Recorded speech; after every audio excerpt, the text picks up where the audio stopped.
Topic है वो है यूनिट नंबर फर्स्ट से मेटाबॉलिज्म हम डिस्कस करने वाले हैं कार्बोहाइड्रेट्स का। तो सबसे पहले आज हम देखेंगे ग्लाइकोलिसिस और खास करके ये ग्लाइकोलिसिस में कितने एटीपी प्रोड्यूस होते हैं इस पे हमारा फोकस रहेगा।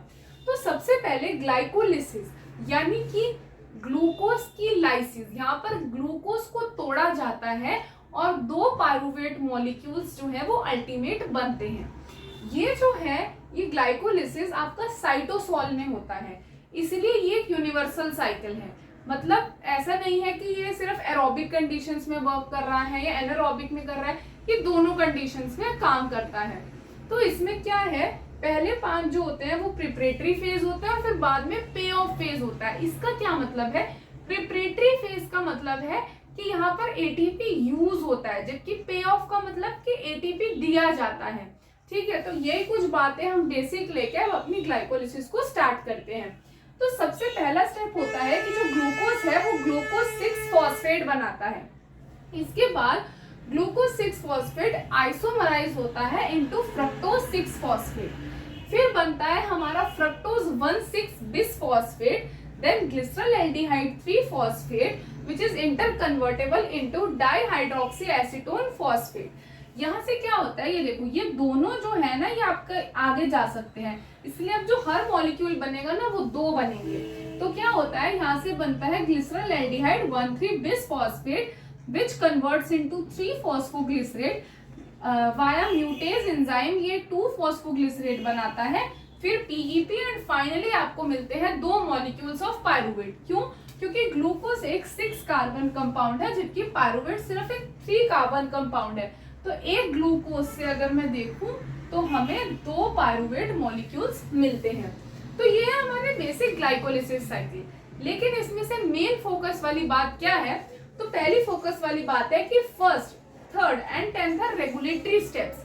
क्यों, क्योंकि हम ये देख सकते हैं बाकी जितने भी स्टेप्स हैं वो ना रिवर्सिबल हैं। तो क्या होता है, एक और साइकिल होती है, अगर आपने नाम सुना होगा ग्लूकोनियोजेनेसिस, जो कि जस्ट ऑपोजिट चलती है, ग्लूकोज की सिंथेसिस के लिए होती है।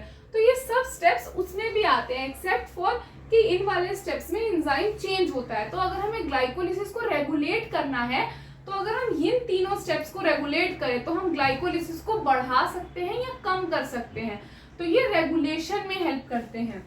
नेक्स्ट इंपॉर्टेंट पॉइंट इज कि जो थर्ड स्टेप है that is a rate limiting step. यहाँ मैं ये बोल सकती हूँ कि ये स्टेप से आपको पक्का है कि जो साइकिल हो रही है वो ग्लाइकोलिसिस ही हो रही है। क्यों, क्योंकि बाकी जो बाई प्रोडक्ट्स है वो दूसरी साइकिल्स में भी बनते हैं। तो ये जो थर्ड है हमारा that is phosphofructokinase, this is a characteristic enzyme हम बोल सकते हैं ग्लाइकोलिसिस का।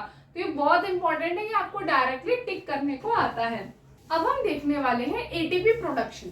तो सबसे पहले आप ये देखो, कुछ लोग ये कहेंगे कि देखो 2 एटीपी यूज हुए और 2 बने यानी कि 0 एटीपी प्रोडक्शन, पर ऐसा नहीं है। मैंने आपको बताया था ग्लिसरॉल्डिहाइड 3 फॉस्फेट एंड डाइहाइड्रोक्सीएसीटोन फॉस्फेट जो है वो इंटरकन्वर्टेबल है। तो क्या होगा कि ये जो स्टेप्स हैं वो इधर से भी चलते हैं और इधर से भी चलते हैं। तो इसीलिए हमारे टोटल 4 एटीपी बनेंगे एंड 2 यूज होंगे। तो नेट प्रोडक्शन कितना हुआ, 2 एटीपी का। अगर हम एनारोबिक कंडीशंस की बात करें, अगर मैं एरोबिक की बात करूं तो क्या होता है कि हम NADH को भी इंक्लूड करते हैं। अब यहाँ पर 2 ही NADH बनेंगे। एक NADH से according to old data 3 ATP बनते हैं, नए डाटा के हिसाब से 2.5, बट अभी मैं ओल्ड के हिसाब से आपको बता रही हूँ। तो 2 NADH मीन्स 6 एटीपी, 4 हमारे मैंने पहले ही बता दिया कैसे बन रहे हैं और 2 यहाँ यूज हो रहे हैं। तो नेट एटीपी प्रोडक्शन जो है वो 8 एटीपी का होता है। तो अल्टीमेटली हमारे यहाँ पे पायरुवेट जनरेट हो गया। तो इस पायरुवेट से होगा क्या, इस पायरुवेट के 3 फेट्स हो सकते हैं डिपेंडिंग अपॉन कि कंडीशंस एरोबिक है या एनारोबिक। अगर तो कंडीशंस एरोबिक होती हैं तो पायरुवेट से एसिटाइल कोएंजाइम A बनता है, जिसके थ्रू अब ये क्रेब्स साइकिल में एंटर कर सकता है। क्रेब्स साइकिल होती है आपके माइटोकॉन्ड्रियल मैट्रिक्स में। कैसे होती है, क्या होता है, ये हम अपनी अपकमिंग वीडियोस में देखेंगे।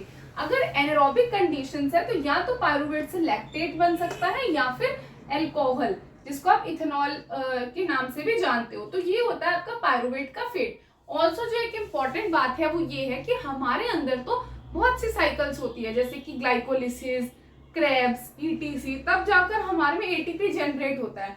पर अगर मैं बात करूँ एक कैंसर सेल की, तो वहां पर क्या होता है कि इतनी ऑक्सीजन नहीं होती, जिसकी वजह से ग्लाइकोलिसिस ही रिपीटेड मोड पर चलता रहता है, उसी से एटीपी जनरेशन होती है।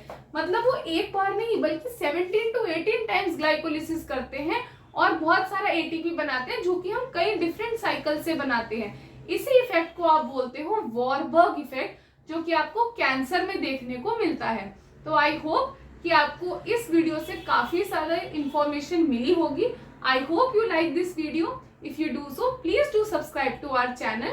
अगर आपको हमारे साथ पढ़ना है, चाहे वो CSIR की यूनिट्स हो या फिर आपका कोई MSc एंट्रेंस हो लाइक गैट बी, गेट या फिर और भी अदर एंट्रेंसेस, तो आप मुझे या तो कॉन्टैक्ट गिवन जो आपका नंबर है इन द डिस्क्रिप्शन बॉक्स, उस पर आप मुझे या तो व्हाट्सअप कर सकते हैं या फिर आप मुझे ईमेल भी कर सकते हैं। Thank you very much.